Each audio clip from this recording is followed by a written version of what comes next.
the night of October 11th, 1492. 3 wooden ships are floating in total darkness somewhere in the middle of the Atlantic Ocean. The Santa Maria, the Pinta, the Nina. None of them are big. If you put one of these ships on a basketball court, it would barely fit. There are 90 men on board. They haven't seen land in over a month. Most of them are scared. A lot of them are angry. Some of them are already talking about turning around. The smell alone would knock you over. Weeks of sweat and salt and rotting food and seawater sitting in the bottom of the hull. Christopher Columbus is standing on the deck of the Santa Maria, staring into the dark. He's looking for anything. A bird, a floating stick, a ripple in the water that doesn't belong there. He's also been lying to his crew for weeks.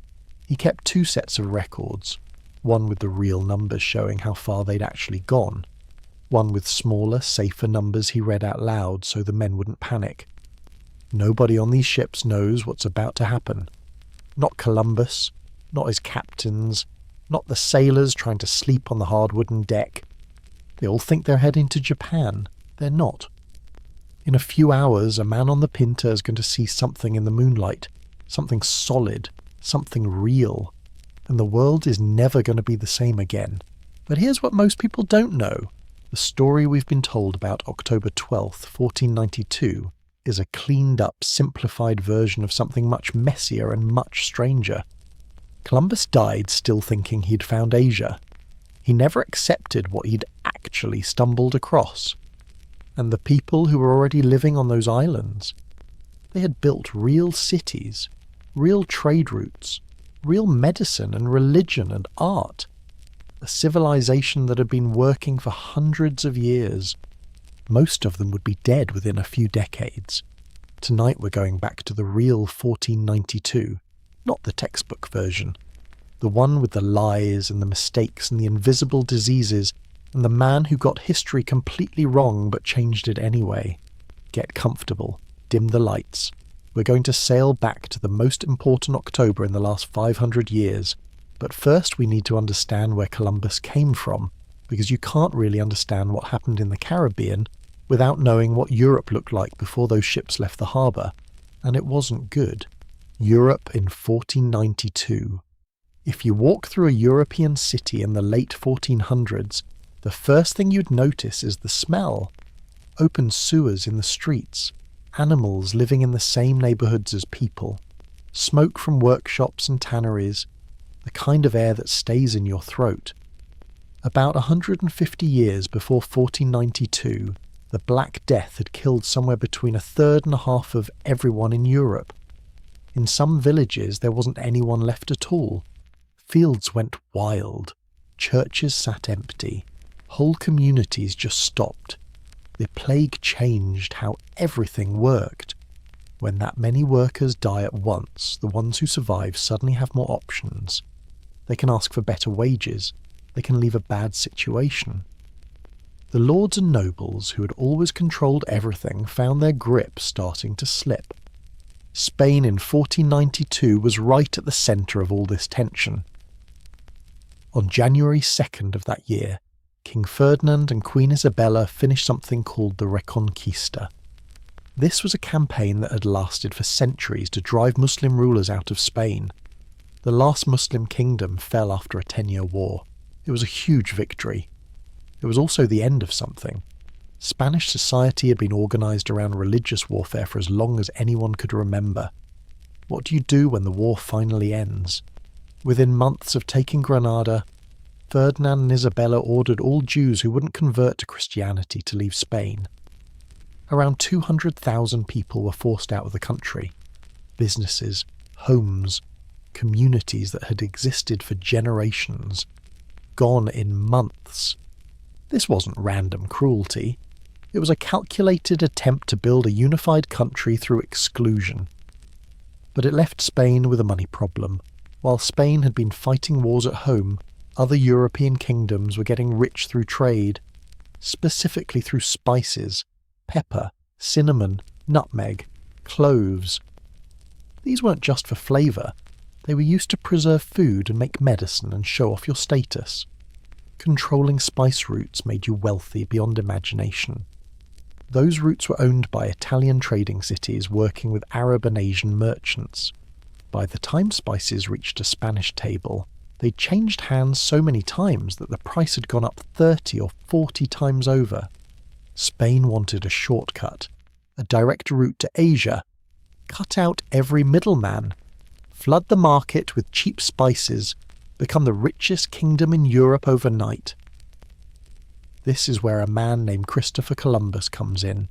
He was born in Genoa around 1451. His father was a wool weaver, not nobility, not wealthy, just a skilled craftsman's son who went to sea young and somewhere along the way became completely fixated on one idea. What if you could reach Asia by sailing west instead of east?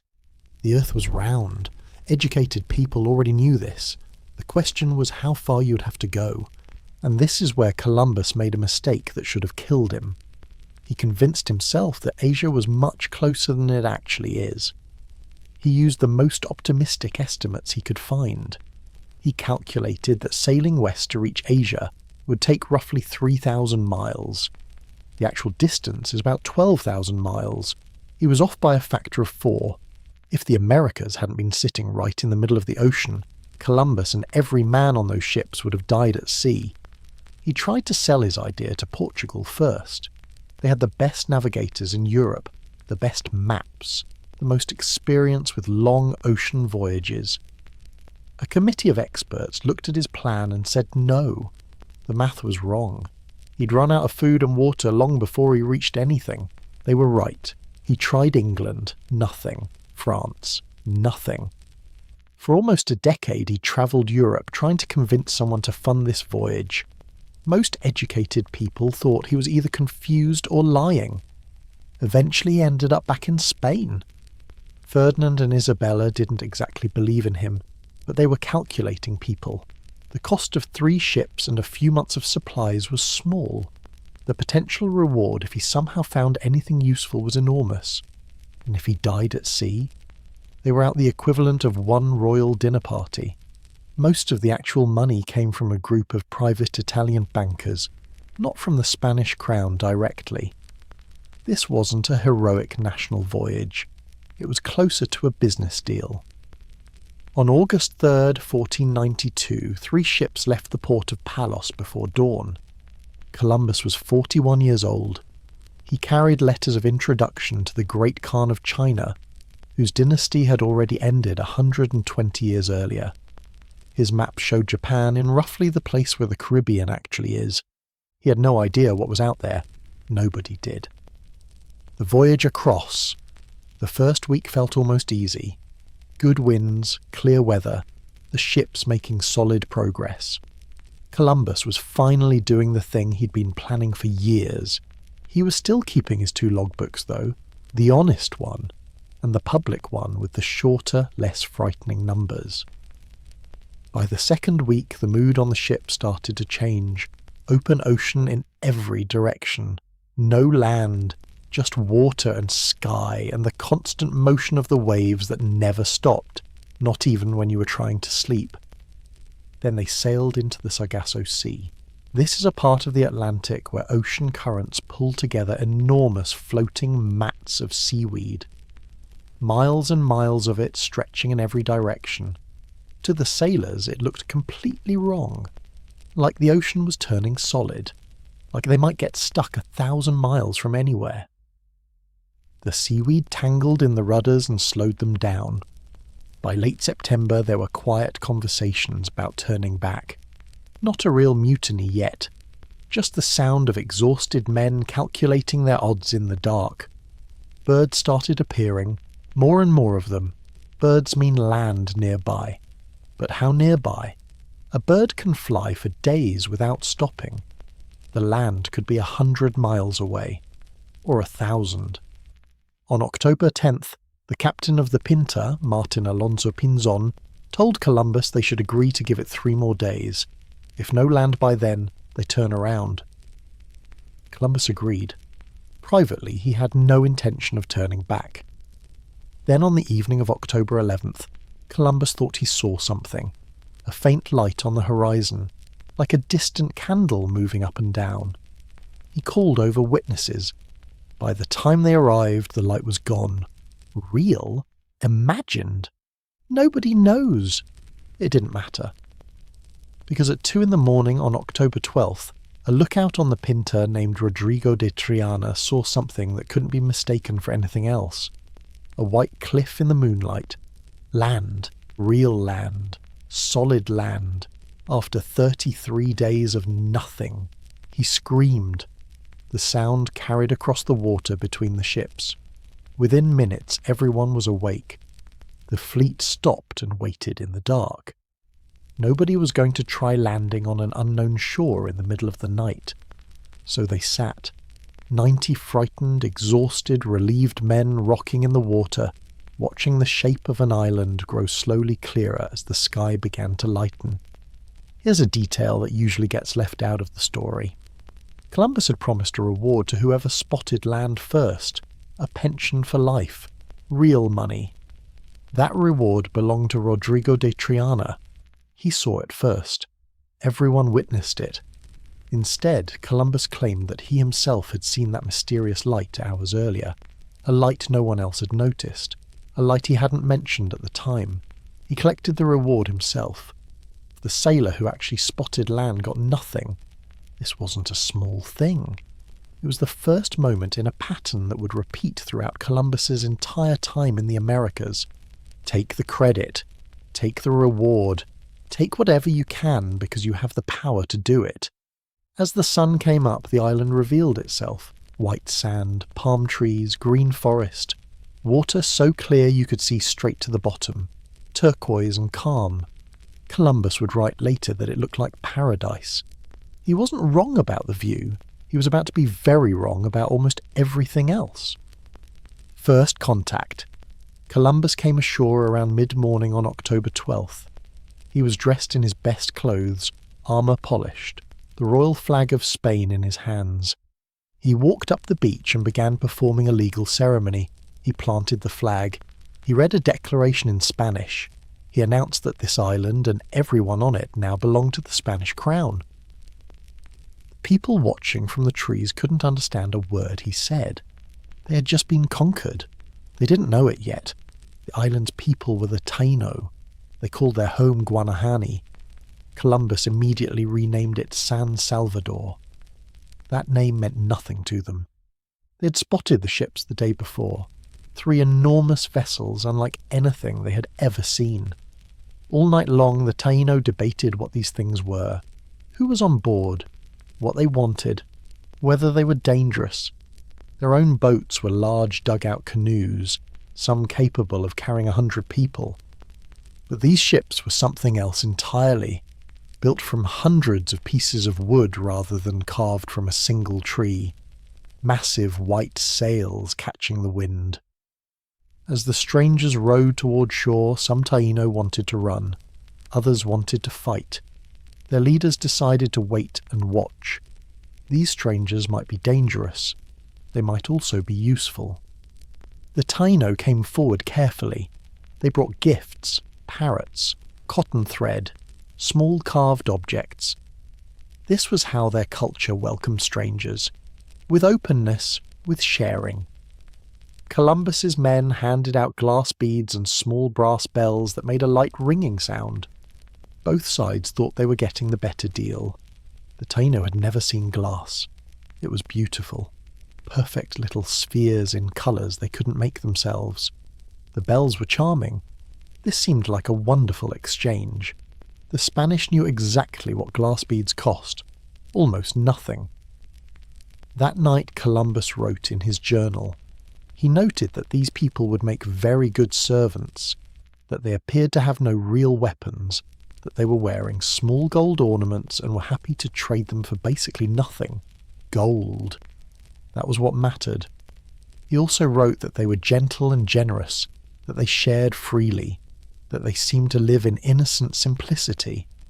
You can almost hear him thinking, their kindness is a weakness, their openness is an opportunity, their lack of iron weapons means they can be taken. The most tragic part, Everything Columbus saw as vulnerability was actually something else. It was civilization, who the Taíno were. Before we follow Columbus any further, we have to stop and actually look at what was already there. Because Columbus barely did. The Caribbean wasn't empty, it wasn't wild. It was home to somewhere between 1 and 3 million people, depending on which numbers you trust. The Taíno had been building their civilization across these islands for centuries. They were extraordinary sailors. Their canoes were cut from single massive trees using fire and stone tools, a process that took months. The finished boats could carry 50 people and travel hundreds of miles across open water. The Taíno didn't just live on separate islands with no contact between them. They had trade networks, family connections stretching across the whole Caribbean. If a storm destroyed your crops on one island, your cousins on another island 3 days sailing away would help keep your community alive until the next harvest. They had engineered their civilization to survive the Caribbean's worst moments by spreading themselves across the water. Their farming was genuinely impressive. Their main crop was cassava, a root that grows in poor soil and survives drought. But raw cassava is actually toxic. It contains natural cyanide that can make you very sick or kill you. The Taíno had figured out how to fix this. They grated the root, squeezed out the poisonous juice using woven strainers, dried the remaining flour, and baked it into bread that could last for months without spoiling. This is not primitive. This is advanced food knowledge. This is chemistry without laboratories. They also grew sweet potatoes, peppers, peanuts, pineapples, and beans. They planted in mounded fields that improved drainage and let multiple crops grow together. What we'd call today sustainable farming. They had art, elaborate carved objects called zimis, made from stone and shell and wood. These weren't just decorations, they were the centre of Taíno spiritual life, representations of their gods and their ancestors. Their leaders were called caciques. But Taíno leadership wasn't automatic like European inheritance. It had to be earned through generosity and good judgment. A cacique who failed his people could lose his position. Women could become caciques. They had ball courts, organised sports with rubber balls and formal rules. They had burial traditions. They believed in an afterlife. They had creation stories and religious ceremonies that had been carried down through generations. This was a full, complete, functioning civilization that had been thriving for hundreds of years.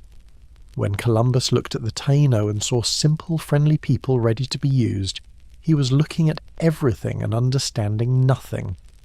Within a few generations, most of them would be dead. Searching for gold. Columbus didn't stay on the first island for long. It was beautiful. The people were welcoming, but there wasn't enough gold. Some Taíno wore small gold ornaments, just small pieces. But Columbus saw those tiny bits of metal as arrows pointing towards something bigger. He started asking where the gold came from. Through gestures and the few Taíno words he was picking up, he tried to understand. The Taíno pointed west and south. They used a word that sounded like Cuba. Columbus decided Cuba must be Japan. Marco Polo had written about Japan as an island covered in gold, with palaces roofed in it. This had to be the place. He also took 16 Taíno people from the first island with him. He called them guides and interpreters. But these were people with families, communities, their own lives. They hadn't agreed to come. For the next 2 weeks he moved through the islands of the Bahamas. Every island was beautiful. Every island had friendly people. Every island had almost no gold. He named them as he went, Spanish names, names that meant nothing to the people who had lived on them for generations. On October 28th he reached Cuba, and that's when his thinking started to completely detach from reality. Cuba is large. As Columbus sailed along its northern coast, the land just kept going. Day after day, more coastline. He convinced himself this was the Asian mainland, not a Caribbean island, the edge of China itself. He sent scouts inland looking for Chinese cities. They found Taíno villages and tobacco farmers. Nothing even close to what he was imagining. He wrote it down anyway. This was clearly the edge of Asia. This wasn't just wishful thinking. This was a man who could not afford to be wrong. He had told the Spanish crown he could reach Asia by going west. If this wasn't Asia, then he had led 90 men across the ocean for nothing. He had wasted years of his life chasing an impossible idea. The alternative was unthinkable, so he kept writing. This is Asia. The gold must be nearby. The cities must be just past the next valley. By December, his Taíno guides were pointing east to another large island. They called it Bohio. Columbus heard Haiti, and there, they indicated, was real gold. Maybe they were tired of the strange men who kept following them. Maybe there really was more gold there. Maybe they just wanted Columbus to go somewhere else. He sailed east and on December 6th reached the island that would become the centre of everything that came next. Hispaniola. It was bigger than Cuba, more varied. Mountains you could see from the sea, and the Taíno here did have more gold than the Bahamian Islands. Not towers of gold, not rooftops made of it, but actual visible amounts, gold dust in the rivers, people wearing real gold jewellery. Columbus's mood changed completely. Now, finally, was proof he could bring home La Navidad. On Christmas Eve 1492, Columbus made a mistake that changed everything. He went to sleep. He left the largest of his 3 ships, the Santa Maria, in the hands of a cabin boy while the crew rested. Professional sailors didn't do this, but Columbus was exhausted. He was stressed. He was living in the space between what he'd promised and what he'd found, and that space was getting uncomfortable. Sometime in the night, drifting quietly in calm water, the Santa Maria slid onto a coral reef. On Christmas morning 1492, Columbus woke up to find his flagship stuck fast and dying. The timbers were twisting. The hull was taking on water. The ship would never sail again. Most explorers in this situation would have considered the voyage a disaster. But Columbus looked at the wrecked ship and saw something else. He saw building material. The Taíno who lived nearby helped pull everything off the sinking ship. Food, weapons, tools, gold, rope. They paddled back and forth in canoes while the Spanish crew dismantled the hull plank by plank. From those salvaged timbers, Columbus built a small fort, a wooden palisade, a few rough buildings, storage for supplies. He named it La Navidad, the birth, a Christmas settlement on the far side of the world. It wasn't much to look at. To the Taíno, who built communal houses far larger, it probably seemed like a temporary shelter. To Columbus, it was a foothold in history. He couldn't take everyone home on the remaining 2 ships, so he made a decision. He would leave 39 men behind. He chose them carefully. Some were volunteers who wanted to stay. Some were men he didn't mind leaving. He promised them all riches, gold to be found in land to claim, a chance to become important people in this new place. He also gave them instructions. Keep the peace with the Taíno. Don't go wandering. Don't take things that don't belong to you. Those instructions would not last long. Columbus sailed away in January 1493. The Nina and the Pinta headed east towards Spain. Behind them, 39 men were alone in a small wooden fort on an island that didn't need them. What happened at La Navidad over the next several months we can only piece together from fragments and later accounts. The short version is that some of the men stopped following Columbus's rules almost immediately. They left the fort. They went into Taíno villages and demanded things: food, gold, women. They had weapons and they used the threat of them. Word of what was happening spread through the Taíno communities the way news always spreads in close-knit societies. Fast. Disease may have helped destroy La Navidad too. Even a small number of sick sailors could spread illnesses that Taíno people had no immunity to. And there was also the simple problem of 39 men with no structure, no clear leadership, no real path to the wealth they'd been promised, and no women. groups like that tend to fall apart. When Columbus returned in late 1493 with 17 ships and over 1,000 men, La Navidad was silent. The fort was burned, scattered belongings in the dirt. No survivors. A local Taíno leader explained that another chief had attacked the settlement, that the men had been killed. Was this true? Partly true? We don't know. What we know is that the first European settlement in the Americas lasted less than a year and ended with everyone dead. Columbus was furious.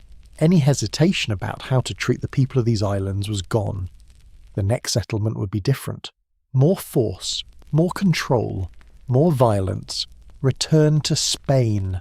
Columbus left the Caribbean in January 1493 with 2 ships and a story to tell. The Atlantic going home was not the same ocean they had crossed in September. In February, a winter storm found them. The kind of storm you cannot prepare for. No weather forecasting. No warning beyond the sky getting suddenly dark. The waves building until the ships were climbing and dropping like toys. The 2 ships were separated. In the darkness and the spray, the Pinta disappeared. On the Nina, men prayed and held onto anything solid and tried not to think about the distance to the nearest land. Columbus, who had bet everything on this voyage, faced a terrifying thought. If this storm sank them, the Discovery would disappear with the ship. No maps, no letters, no proof any of it had happened. So in the middle of the storm he sat down and wrote. He wrote letters, reports, descriptions of everything he had seen, lists of islands, promises of gold. He sealed these in barrels and threw them into the ocean. If the ship went down, maybe the barrels would wash up somewhere. Maybe someone would find his words.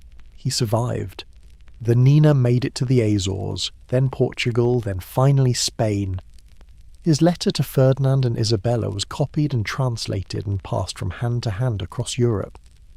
Within months, people in cities far from any coast were reading about warm islands, where the trees stayed green all year and the people were generous, and the gold was there for the taking. Columbus called it all the Indies. He was still insisting it was the edge of Asia. But in the minds of kings and merchants and adventurers across Europe, something else was forming. A new world, not new to the people who lived there, new to European maps, new to European greed. In Barcelona, Columbus knelt before Ferdinand and Isabella and described everything. The islands, the people, the gold. He brought proof.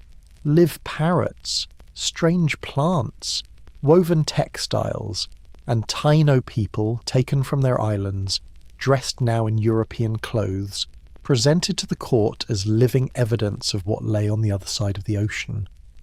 The monarchs listened carefully. Their main rival, Portugal, was already growing rich from the African trade routes. Here was a sailor claiming to have found something that could make Spain the most powerful kingdom in Europe. Preparations for a second voyage began almost immediately. 17 ships this time, over 1,000 men, horses, cattle, pigs, seeds, tools, priests, soldiers, chains. The first voyage had been about finding out what was there. The second was about taking it. The Columbian Exchange! Those ships carried more than men. Think for a moment about what was packed in the barrels and the cargo holds and the animal pens below deck. Seeds from European plants, livestock that carried bacteria in their guts, and in the bodies of the sailors themselves, diseases that had been developing in human populations for thousands of years. When Columbus crossed the Atlantic, he didn't just connect 2 groups of people. He connected 2 completely different biological worlds. For over 10,000 years, the Americas had been developing on their own track. Separate plants, separate animals, separate diseases. Europe, Africa, and Asia had their own track. When those tracks crossed in 1492, the consequences were enormous. Start with disease, because this is the part that changed everything. In Europe, people grew up surrounded by cattle, pigs, and chickens. They lived in cities where humans and animals and garbage shared the same cramped space. Diseases had been burning through these populations for thousands of years. Smallpox, measles, influenza, typhus. European people weren't immune to these diseases. Many died from them. But over generations, the survivors had built up some resistance. Their immune systems recognized these threats. The indigenous peoples of the Americas had no such history. No cattle. No crowded medieval cities full of contagion. When smallpox and measles arrived on Caribbean shores, it was like encountering something their bodies had absolutely no preparation for. The numbers are deeply uncertain and historians debate them, but most estimates suggest that within a century of Columbus's landing, somewhere between 70 and 90% of the indigenous population of the Americas had died in waves. One ship arrives, someone coughs. Weeks later, entire villages are sick. The disease moves along trade routes faster than Europeans can walk. Communities are devastated before a Spanish soldier ever appears on the horizon. Disease destroyed more of the indigenous world than all the weapons ever used. But the exchange wasn't only one direction. Look at your kitchen. Tomatoes, potatoes, corn, chili peppers, chocolate, peanuts, vanilla. Every single one of these is American. Not European, not Asian, American. Before 1492, nobody in Italy had ever seen a tomato. Nobody in Ireland had ever seen a potato. Nobody in China had ever seen corn. Within a few centuries of Columbus's landing, all of these crops had spread around the world and permanently changed how people ate. The potato alone helped fuel a population explosion in Europe. You could feed more people from the same amount of land. Populations grew. Villages that had barely survived before now had a reliable safety net. Corn became a staple crop across parts of Africa, the Balkans and China. Chocolate, originally a bitter ritual drink among Mesoamerican elites, became one of the most popular foods on Earth. And the exchange wasn't just plants. Columbus's second voyage brought horses, cattle, pigs and sheep to the Americas, animals that had been extinct in the New World since the last ice age. Horses especially changed everything. Indigenous peoples of North America eventually adopted them and built entirely new ways of life around them. The horse cultures of the Great Plains that we often think of as ancient tradition were actually created after 1492. European weeds arrived as stowaways and spread across new landscapes. And then there was sugar. Sugar cane grew beautifully in Caribbean soil. European demand for sugar grew quickly. Plantations expanded, and with the plantations came the transatlantic slave trade. Millions of Africans transported across the ocean in chains to work those fields. One plant, one sweetener, one of the worst chapters in human history. Some historians also argue that syphilis, or at least a particularly severe strain of it, was an American disease that crossed the Atlantic after 1492 and spread rapidly across Europe. If so, the exchange was truly two-directional, even if the suffering wasn't equally shared. Next time you eat a tomato or a piece of chocolate or a bowl of potato soup, you're eating the aftershock of October 12th, 1492. The armies of conquest weren't just men with swords. They were seeds, animals, and invisible particles riding in the lungs of sailors who didn't know what they were carrying. The second voyage and what came after. When Columbus returned to the Caribbean in late 1493 with his fleet of 17 ships, the first thing he did was go looking for La Navidad. He found nothing but ash. Any thought of a gentle approach, of trading and cooperation was finished. Columbus ordered a new settlement built, La Isabela, named for the Queen. This one had walls, storehouses, a church, and a place for executions. The relationship with the Taíno was now built on tribute. Columbus needed gold to send back to Spain. He needed results. He needed to prove that everything he'd promised was real. So he created a system. Spanish colonists were given authority over groups of Taíno people. In exchange for supposedly protecting them and teaching them Christianity, the colonists could demand labour and tribute and whatever else they needed. On paper, this sounded almost reasonable. In practice, it was organised theft dressed up in legal language. Taíno families who had farmed their own land, fished their own waters, and lived by their own rules were now required to work in mines, carry loads, pan rivers for gold, and serve in Spanish households. In some areas, Taíno communities had to deliver a set amount of gold every few months. Meet the quota, and you received a small copper disc to wear around your neck as proof. Fail to meet the quota, and the consequences were brutal. Disease was doing its quiet, terrible work throughout all of this. People with no immunity to European illnesses were dying in large numbers. The social systems that had held Taíno civilization together for centuries were beginning to break. Columbus himself proved far better at claiming titles than at actually running a colony. In 1495, a large group of Taíno warriors confronted Spanish forces in the interior of Hispaniola. They lost. Spanish steel, cavalry, and trained attack dogs gave the colonists an overwhelming advantage. After the battle, Columbus ordered hundreds of Taíno people enslaved. Some were sent to Spain and sold. This was one of the earliest large-scale acts of indigenous enslavement in the Americas. Reports kept arriving back in Spain, not only triumphant accounts of conquest and gold, disturbing descriptions of mismanagement, violence, a colony falling apart, colonists writing home to complain that Columbus was incompetent and cruel, others saying he was too weak. In 1500, a royal commissioner named Francisco de Bobadilla arrived in Hispaniola with broad authority to investigate. What he found was disturbing enough that he arrested Columbus on the spot. The man who had stood before the Spanish court as the great discoverer was loaded onto a ship back to Spain with metal chains on his wrists and ankles. By the time Columbus reached Spain again, his reputation had already split in two. To much of Europe, he was still the visionary navigator who crossed the unknown ocean. To the people of the Caribbean who had lived under his rule, he was something else entirely. Legacy.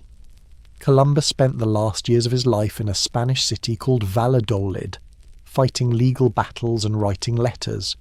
He wanted his titles back, his percentage of the wealth from the lands he had found, his rights. Through all of this, through all the years and the arrests and the disappointments, one thing never changed. He was certain he had reached Asia. He died in 1506, still insisting that the islands he had sailed to were the eastern edge of the Indies, the shores of China or Japan. He never accepted what had actually happened. He had crossed an ocean, found a continent that European maps had never shown, set in motion forces that would reshape the biology and the civilization of the entire world, and died completely wrong about all of it. For a while after his death, history moved past him. Other names rose. Vespucci, who wrote letters correctly describing a new world separate from Asia. Cortés, Pizarro, men whose conquests brought gold to Spain on a scale Columbus never managed. Mapmakers began writing America on their charts. Columbus became just one name among many. The transformation from complicated, failed governor to marble hero came much later, mainly in the 1800s, mainly in the United States. A new country was looking for founding stories that didn't depend on British kings. Columbus, who hadn't sailed for England, who had crossed an unknown ocean, who could be shaped into a symbol of boldness and discovery, was perfect. Textbooks rewrote him as a man who proved the earth was round, even though educated Europeans already knew that. Paintings showed him stepping onto pristine shores looking heroic. Cities were named after him. The arrests, the chains, the enslaved Taíno, the La Navidad disaster. All of it faded into the background. The Taíno themselves were said to have completely vanished. For a long time, historians wrote about them as an extinct people, but that wasn't right either. Genetic research and linguistic studies and cultural practices alive today in Puerto Rico, the Dominican Republic, Cuba and Jamaica tell a more complicated story. Taíno words are in the English language right now: hurricane, canoe, barbecue, hammock, savannah. These came from the Taíno language. Communities across the Caribbean today claim Taíno ancestry, not as a romantic idea about a vanished past, as a living truth, a quiet insistence. We survived. Our ancestors are still here, in us. For indigenous communities across the Americas, 1492 is not a story of discovery. It is the beginning of an invasion, the first day of a catastrophe that unfolded over centuries. And yet the story they carry is not only one of loss, it is also survival. Languages maintained, ceremonies continued in secret when they were outlawed. Knowledge of medicine and farming and sacred land passed from parent to child beneath everything that tried to silence it. This is where the Columbus Day debate comes from. For many Italian Americans in the late 1800s and early 1900s, celebrating Columbus was about claiming dignity in a country that was treating them as outsiders. Honouring an Italian navigator was a way of saying we belong here too. For many indigenous people, that same celebration marks the beginning of their world's destruction. Both of those histories are real. Around the 1990s, cities and states began shifting the holiday toward something called Indigenous Peoples Day, acknowledging the people who were already here, the people whose world was transformed by the arrival of those 3 wooden ships.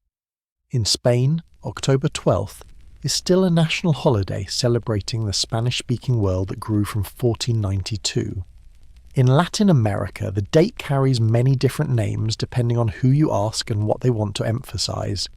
History keeps rewriting itself, not because the past changes, because the questions we ask of it do.